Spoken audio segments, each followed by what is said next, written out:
Este vídeo é um oferecimento da Amazon, onde você encontrará todos os livros ambientados no universo das crônicas, bem como os mais incríveis produtos relacionados às crônicas, a Game of Thrones e a House of the Dragon, sempre com os melhores preços. Para conferir, basta clicar nos primeiros links na descrição abaixo. Comprando através deles, você estará me ajudando a produzir diariamente e tornando o MGF cada vez mais forte.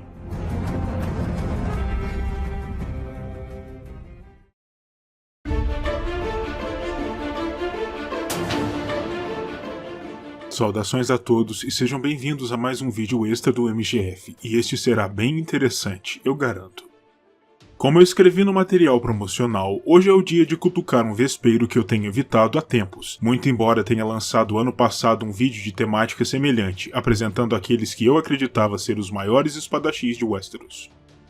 Como o próprio nome indica, naquele vídeo me foquei apenas nos guerreiros Westerosi que tinham na espada sua principal arma de combate, mas neste vídeo, que será mais ou menos semelhante, decidi expandir um pouco a proposta e falar a respeito daqueles que são, em minha visão, os 5 maiores guerreiros da história do continente, desde o início dos tempos, seja qual for a sua arma de preferência, ou seja, em um sentido mais amplo do que o explorado no vídeo anterior dentro dessa proposta.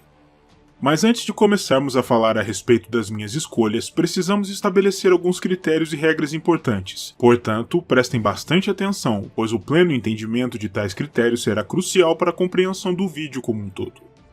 Antes de mais nada, a seleção é minha, é completamente pessoal e não levou em consideração as opiniões de nenhuma outra pessoa que não fosse eu mesmo. Logo, tenham isso em mente.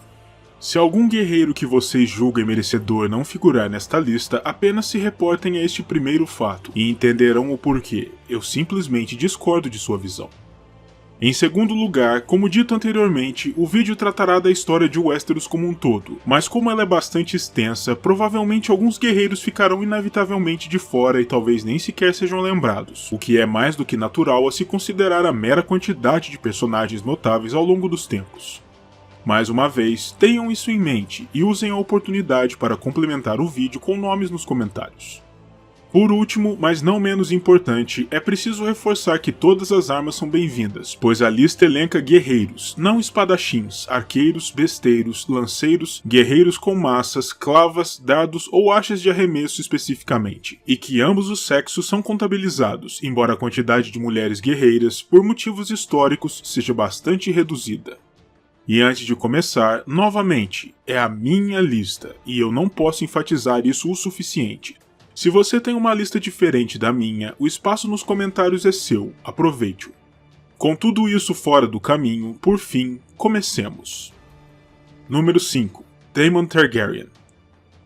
O príncipe de Pedra do Dragão, antes da escolha de Rhaenyra como herdeira real, não poderia, naturalmente, estar ausente desta lista de todo, não apenas por conta de suas habilidades pessoais, mas também pelas suas realizações em batalha.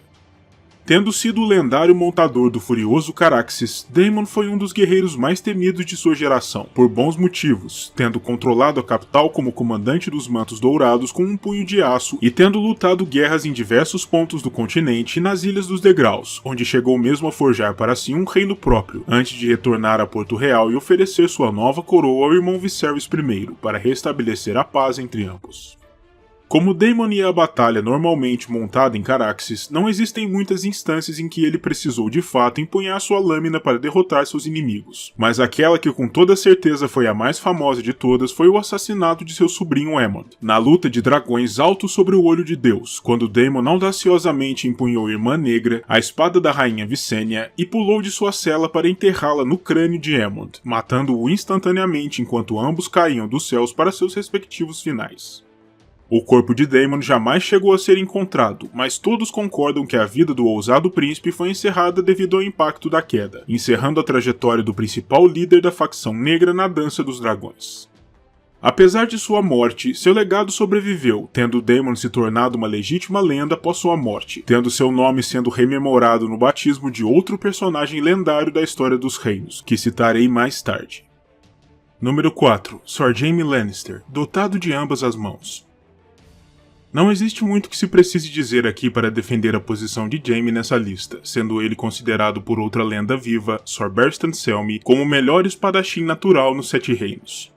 Jaime nasceu e viveu para a Canção do Aço, tendo um talento inato para a batalha e sendo, por isso, um dos homens mais temidos em Westeros, em especial em meio à batalha, onde se sentia mais vivo do que em qualquer outro contexto.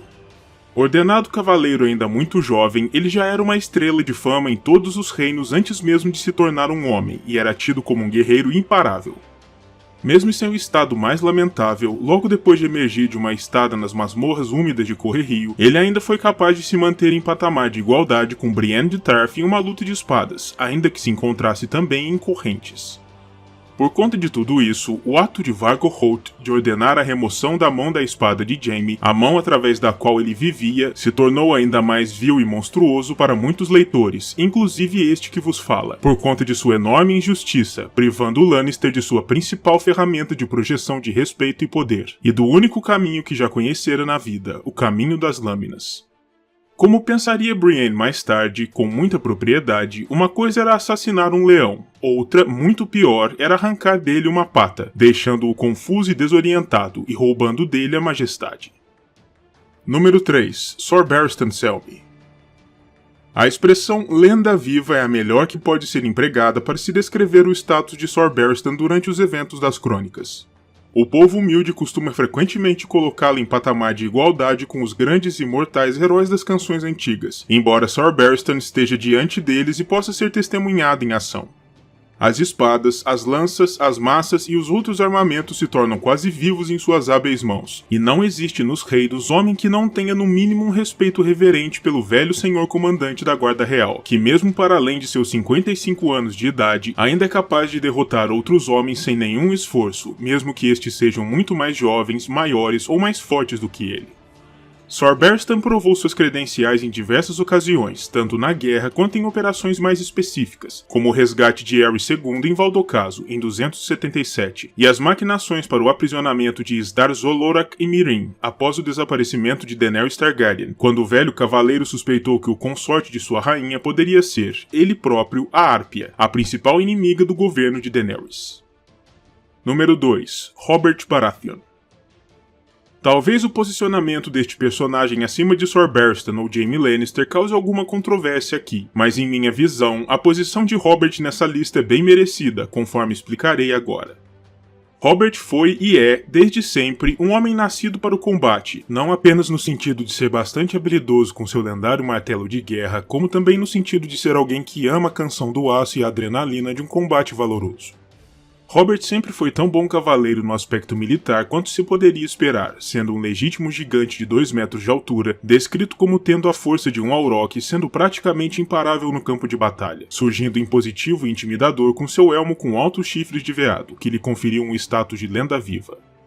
Também é preciso lembrar, para além disso, seu indubitável sucesso durante a rebelião que liderou, desmantelando a longa dinastia dos dragões e vencendo muito mais batalhas e combates singulares do que perdeu, incluindo aí a mais derradeira de todas, no Tridente, onde contendeu e deu cabo da vida do outro dos grandes guerreiros de seu tempo, o príncipe Rhaegar Targaryen, o herdeiro ao trono, esmagando sua placa peitoral com um golpe certeiro de seu martelo e derramando o sangue de sua vida sobre as águas do Tridente.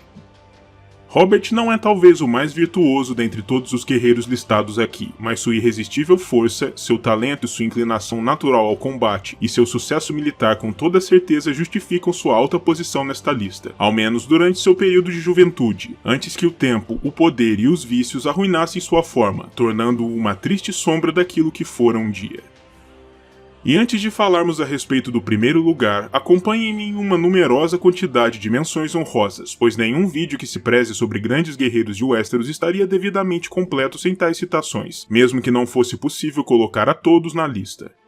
Estou me referindo aos seguintes guerreiros: o príncipe Oberyn Martell e sua destreza lendária com a lança envenenada, os temíveis irmãos Clegane, Sandor, o cão de caça, e Sor Gregor, a montanha que cavalga, o maior e mais temível homem no continente, os irmãos Tyrell, a estrela em ascensão Loras e o formidável e habilidoso Garland, o jovem Jon Snow, de habilidade notável para a idade com um futuro grandioso por vir, as temíveis Visenya Targaryen e Brienne de Tarth, talvez as duas guerreiras mais formidáveis de seus respectivos tempos, Sor Bronn da Água Negra e Corryn Meia-Mão, guerreiros rústicos rústicos e repletos de truques. O lendário Sor Duncan, o Alto, que compensava aquilo que lhe faltava em destreza com vontade, determinação e força bruta. Theon Greyjoy, um dos grandes arqueiros de seu tempo, apesar da relativa pouca idade. Os príncipes Baelor Quebra-Lança, Aemond e Aemon Targaryen, filhos da casa real com uma soberba tradição militar. O Cavaleiro Sorridente, assustador fora da lei da Mata do Rei. O Cavaleiro Falcão, antepassado afamado dos Arryn do Vale. O grande dragão negro Daemon Blackfyre, a maior ameaça aos Targaryen antes de Robert Baratheon. E alguns nomes lendários da Era dos Heróis, como Simeon Olhos de Estrela, embora tais personagens possam nem sequer ter existido. Mais uma vez, são muitos nomes, e se algum em sua opinião estiver faltando nas menções, escreva-o abaixo nos comentários. E finalmente, sem mais delongas, no primeiro lugar da lista, sem nenhuma surpresa, Sir Arthur Dayne. Não existe muito que se precise dizer em defesa do escolhido para figurar no topo desta lista, para além de que Sir Arthur é considerado, por quase todos nos reinos, como o maior cavaleiro que já viveu. Tendo sido escolhido no seio de sua casa como a Espada da Manhã, o único guerreiro autorizado a portar Alvorada, a quase mística Espada Branca que é a maior herança de sua casa, Sir Arthur era tido como imparável, tanto em combates singulares quanto na guerra. Além disso, ele também era tido como muito sagaz e inteligente, tendo sido sua a ideia de usar o povo que vinha ocultando a Irmandade de Foras da Lei da Mata do Rei contra ela mesma, fazendo mais pelos mais humildes do que os Foras da Lei jamais poderiam, fazendo com que fossem localizados e, então, varridos de campo. Foi Sir Arthur em pessoa, aliás, quem deu cabo da vida do mais temível dentre os bandidos, o Cavaleiro Sorridente, que foi citado há pouco, provocando a mais profunda admiração de outro dos grandes guerreiros citados nesta lista, Sir Jaime, que era então apenas um escudeiro. A vida e o tempo de serviço de Sir Arthur continuaram em um ritmo parecido depois disso, rendendo a ele uma fama tal que o tornou em um dos grandes guerreiros de toda a história dos reinos nas mentes do povo, ao ponto de ele poder ser perfeitamente um dos heróis lendários das eras antigas por seu próprio direito. Sir Arthur não chegou a se destacar nos combates durante a rebelião de Robert, pois recebeu do seu príncipe e amigo íntimo, Rhaegar, uma ordem simples, a de defender, ao lado de seus companheiros de manto Gerald Hightower e Oswell Whent, a Torre da Alegria, último reduto do príncipe real no topo das Montanhas Vermelhas, de qualquer um que pretendesse violá-lo. Este acabou sendo Lord Eddard Stark, que lutou contra os Cavaleiros Brancos e, segundo seus próprios pensamentos, teria sido destruído por Sir Arthur com facilidade, caso este não tivesse sido morto de forma sorrateira pelo companheiro de Eddard, Howland Reed, o único outro sobrevivente do embate. Na mente de Lord Eddard, o Cavaleiro Dayne era praticamente invencível, e aquele foi o momento em que o Nortenho mais se sentiu próximo da morte certa, possivelmente em toda a sua vida. E é por esta e outras tantas razões que o Espada da Manhã ocupa, com muita honra e merecimento, o topo desta lista. O que achou de minha seleção? Concorda com ela ou tem uma lista diferente, total ou parcialmente? Quem você acha que deveria figurar nas menções honrosas? Escreva abaixo nos comentários suas impressões e eu verei a todos novamente no próximo vídeo.